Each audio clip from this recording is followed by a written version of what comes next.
Hello, Earth. It's God's Comic Brad Stine. This is your daily Brad. How much more should you seek God than you already do?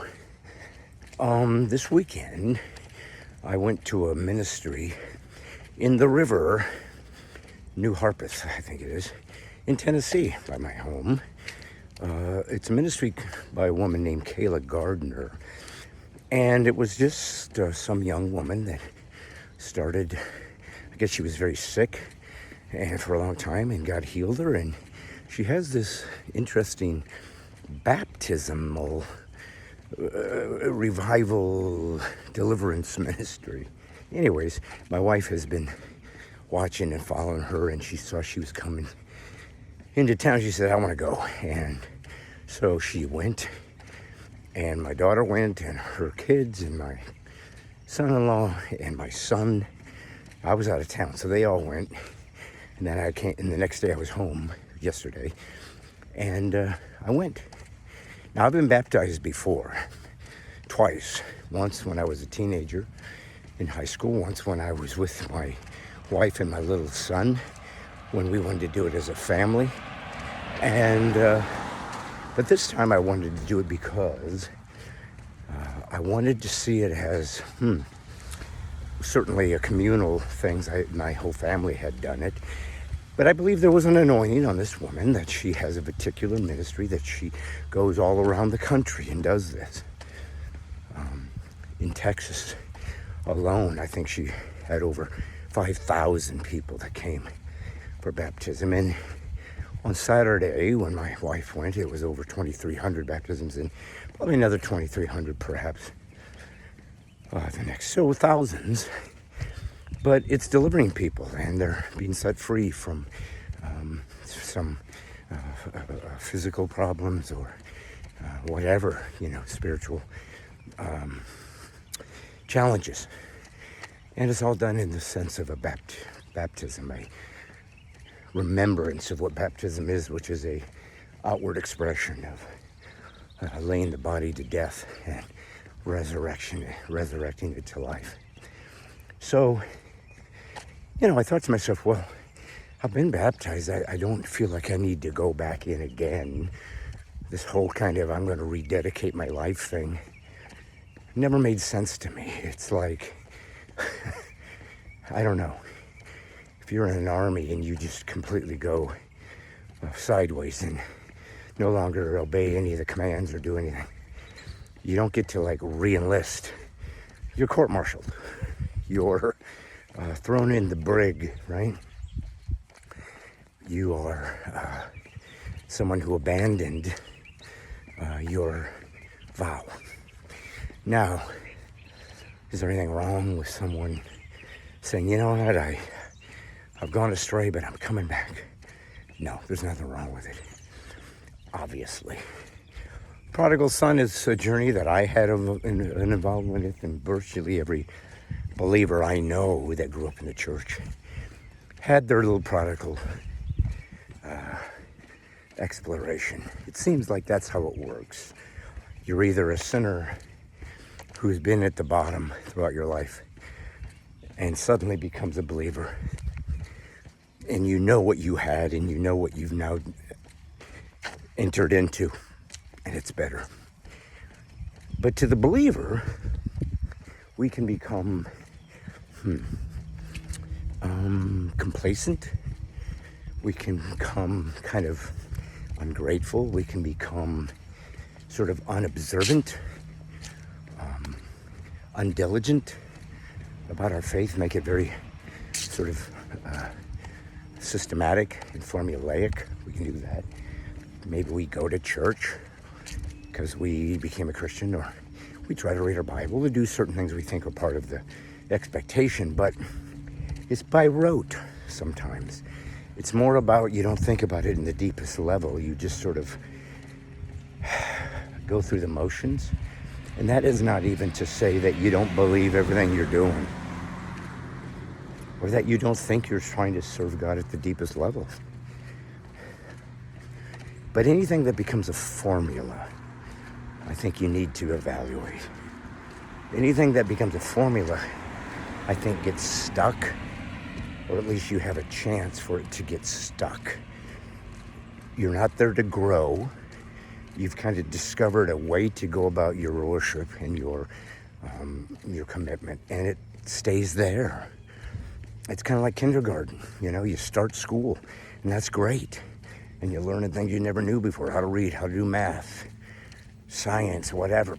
But each level, each year, you're supposed to know more, go deeper, even harder, even more responsibility. Just in the world, there's an expectation that you grow, that you get deeper, that you know more responsibility, more expectation.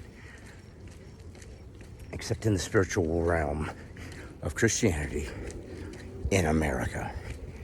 As you know, if you follow my podcast, Stine Has Issues, or my comedy, or Daily Breads, I talk a lot about the delineation between Christians in America and everywhere else.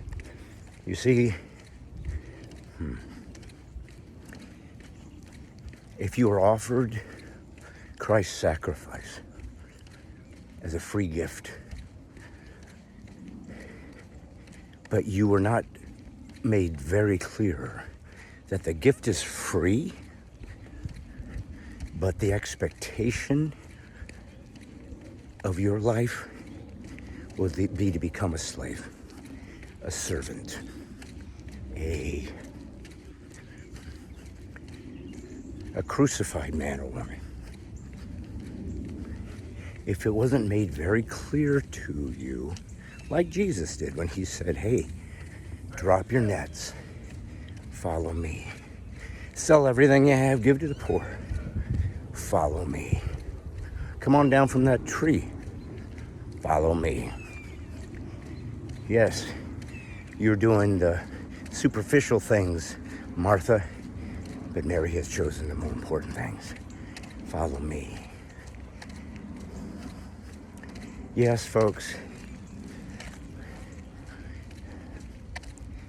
we don't want to give away our comfort in America because that's all we've known. And so it feels like that's how things are supposed to be. The way the world's supposed to work, especially if God's involved with you, is that you have a home and you have food and you have clothing and you have warmth and you have cooling and you have a car and you have a job and you're safe to worship without being threatened. That's all we've known, which is God's grace. Because of the pilgrims that first entered these shores and said, let's dedicate this land to Christ. It's all we've known. And so when that is threatened, it feels as though the enemy is trying to destroy something that God has established. But God establishes his kingdom in your heart as an individual believer with an expectation that you sacrifice all, and most importantly, and most difficultly, to those who hate you. When I went into this baptism and asked for some healing, I wanted some healing in my eyes. As I get older, I find myself, my eyes being more strained. So pray for me. My heart, from the plaque that I've battled over the years, and for my shoulder, I overcame frozen shoulder on my right, only to have it jump over to my left. But then I said, I want the Spirit to love my enemy and pray for those that despitefully use me. It is not something I'm good at. It's not something I want to do. And it certainly is not something that feels normal.